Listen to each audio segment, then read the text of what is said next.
Well, probably the favorite holiday had to be Passover, had to be Seder. Everybody was at Bub's house. They made all the food. My mother and Bub were just incredible with that. My Aunt Ruth, rest her soul, she would make these matzo balls that you could bowl with. But we all ate them, you know, but it was, we all were there. The Seder was great. My dad and Zadie conducted it. But the minhag at the table was I'd be sitting there with my grandfather, and before we started, he always used to have a cigar, and he'd have me sit out on the porch with him and puff on his cigar, and he always had a glass of Slivo, and he'd give me a shot of the Slivo before we went in and officially start, and it was kosher for Passover Slivo, you know, because they were strictly kosher also.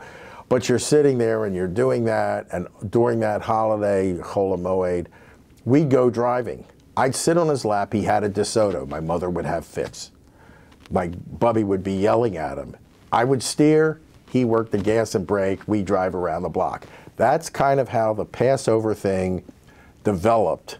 And that's why, unquestionably, even with all the family there, it was my favorite holiday, because some of those same things as an adult, you know, I still do. And you smile about it, even though they're not there. You know, you smile because you know that they gave you that. And I think that, and the fact that it's family, you know, and by the way, a study was done, and the most observed holiday in the entire Jewish calendar, people thought it was Rosh Hashanah or Yom Kippur.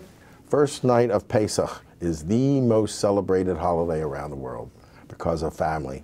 What it meant with freedom, but because of family.